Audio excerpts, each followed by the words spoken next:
Hey, what's up? Today I'm going to demonstrate my Whirlwind Demon Hunter using a Strafe build for fast and efficient XP Paragon farming. And you never know, we may get lucky today and find a legendary. So let's start at the kill Asmodan with no monster power, just normal Inferno difficulty. I don't have the damage for it. If you yourself can do so, go for it. I just don't find it very efficient. I just want to get through it as fast as possible and get as much XP as possible. So right now I'm going to show you my passives and skills. I'm using Chakram with Shuriken Cloud, Strafe with Drifting Shadows, Shadow Power Nightbane, Preparation Focused Mind, Vault with Trail of Cinders, Bat Companion, Vengeance, Night Stalker, and Tactical Advantage. And I'm also using a Hellfire Ring, which is really badly rolled, and a 31% Radiant Ruby in my helm. I usually start out at about 75 or so. Bonus experience, which will go up as I stack Valor. And see here, my damage is, only 155k or so. See how much XP I've got to start with.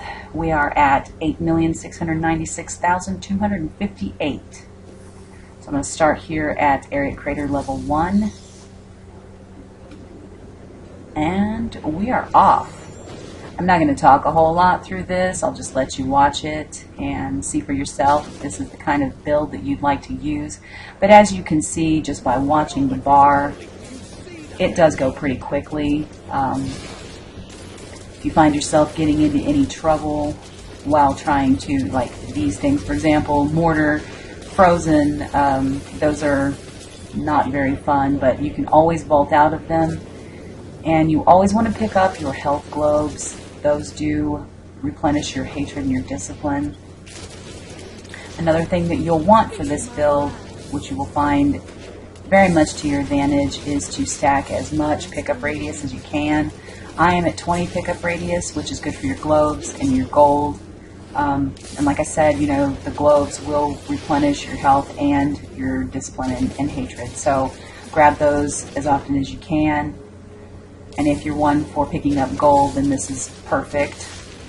But as you can see, you'll be killing things from kind of far off in the distance. And if you don't have enough pickup radius, you're just kind of wasting your time having to go back and pick this stuff up. So my recommendation is to get as much pickup radius as possible.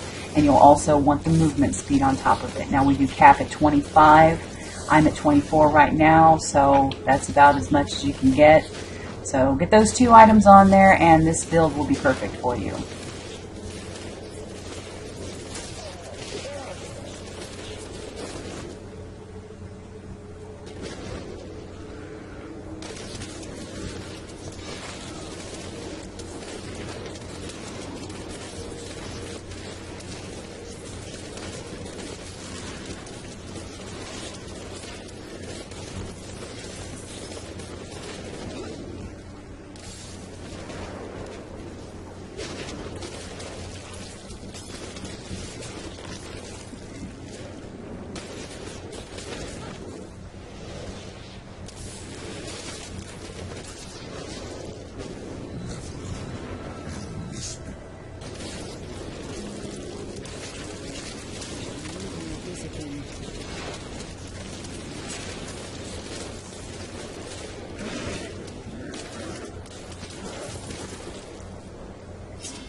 This group here that we're coming up on should put me at 4 stacks of Nephilim Valor.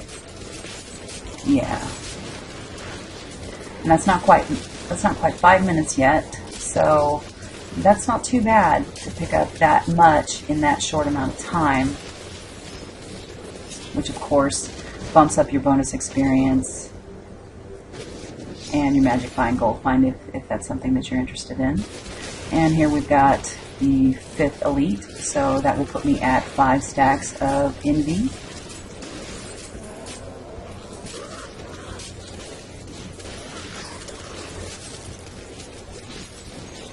Ka-ching!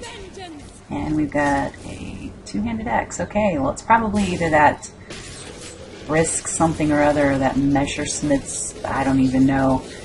Very, very doubtful that it's a Skorn, but it could be. And as you can see, I'm not going to my inventory immediately to check it out because I am one of those people who likes to wait till the end of the run to see what I've got. Kind of like, you know, waiting for a surprise. I know I'm weird. I like these little creatures here the best because there's a lot of them and they pile up. You can kind of burn through them pretty quickly, and that will give you quite a bit more bonus experience because you can get through them fast, and also because there's, you know, quite a few there at the same time.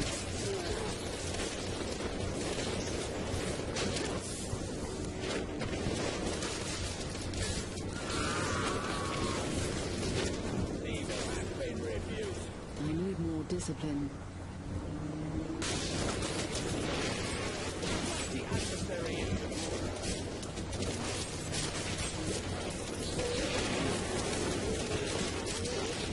Now we're about 7 minutes through this run. I'm not going to do the complete run that I normally do, just because I don't want to take up as much time, but as you can see, I don't normally pick up everything, just a few items here and there depending on what they are. Weapons, that new demonic essence, I will pick those up. Amulets, rings, of that sort.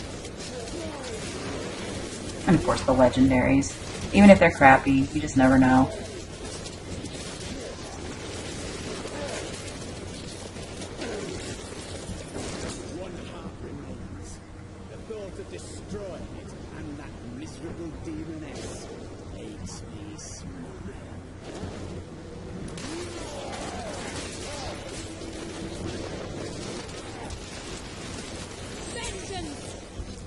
If you're into the new crafting, you want to pick up tomes and, you know, gems, depending on, well, I guess just the emeralds and the rubies really are the only ones that are really worth anything now. Unless you want to make like a vitality amulet, for example, then you would need the amethysts. Which, by the way, I've made a few of those. Actually 50 amulets to be exact, and all of them were pretty bad. I did keep 2 of them, one of them for a scoundrel on one of my other characters who happens to be a barbarian. And then this one, I think I put one on my Templar just for the Magic Find because it did roll gold and Magic Find on it, which was, you know, for a follower, I guess it's an okay item. I haven't rolled the perfect amulet yet, but you never know, one of these days it might happen. I don't do it very often just because, you know, it's kind of expensive to sit there and craft, you know, X amount, which I usually do about 30 at a time. If I'm going to do it, I'm going to do it, you know, with enough to maybe roll something good.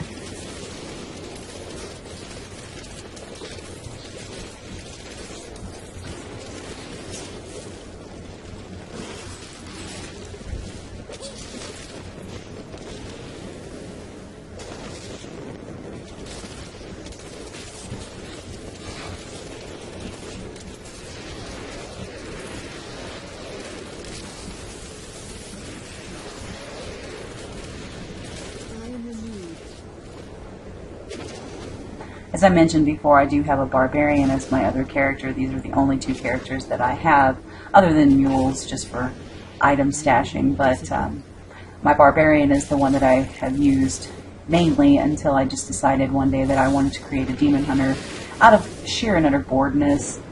I used my barbarian basically with a spear and a shield the entire time, and that's the only way I really like to play her. I've tried other builds with her. I've used a Skorn, I've used two-handed weapons, I've tried the Whirlwind. I don't like the Whirlwind on the Barbarian, but I do like this build. It's actually, to me, a lot more fun, and as you can see, it's pretty quick. We are just at 10 minutes here, and I'm going to zoom down here. I'm going to go to, oh, well, let's go ahead and kill these first. Normally I'm just going to go down to that waypoint, and I'm going to go down to the core of Ariat and finish out that, then teleport back to town. But, you know, there's an elite. You got to get it while it's right there. Oh, and I saw, yep, there's a shrine. Let's get the shrine and head on back. Go to the core. Now for this particular video, I'm just going to go ahead and end the core. Normally, I would go ahead and go to the keeps and the Bridge of Corsic to Fields of Slaughter, but for this example today, let's just go ahead and keep this brief. Did get lucky though and get a legendary this time.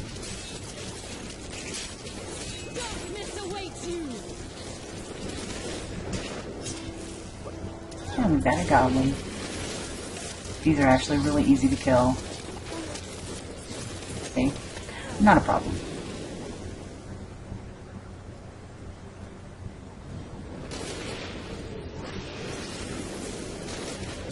If you really like the goblins and, you know, as easy as they are to kill in normal Inferno, you may want to pick up a puzzle ring for one of your followers, because every 15 minutes after the cooldown, whenever your follower gets hit, there will be a treasure goblin that will pop up, and you can go ahead and kill that one too. And sometimes there will be, you know, one that's already on the map, and if you happen to get two of them at the same time, then, you know, obviously you get bonus items. I have dropped several legendaries from treasure goblins before, even the ones that have popped from a, you know, puzzle ring, so, you know, you can get lucky from those.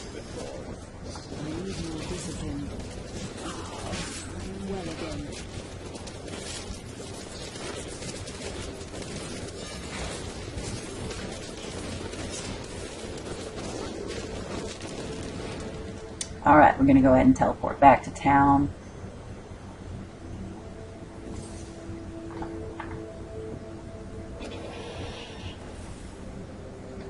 And let's see, here we are. This is where we stop. And, oh, it's a Skorn. I'm impressed. I think this is the first time I've ever picked up one of those. And like I said, you know, you can go on to the keeps, level 2 to 3, and then the bridge. You know, do the Fields of Slaughter.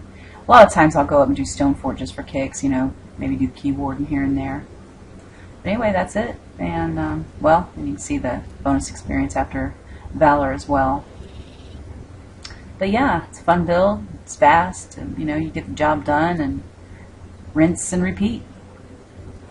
But hey, thanks for watching, and join me again sometime.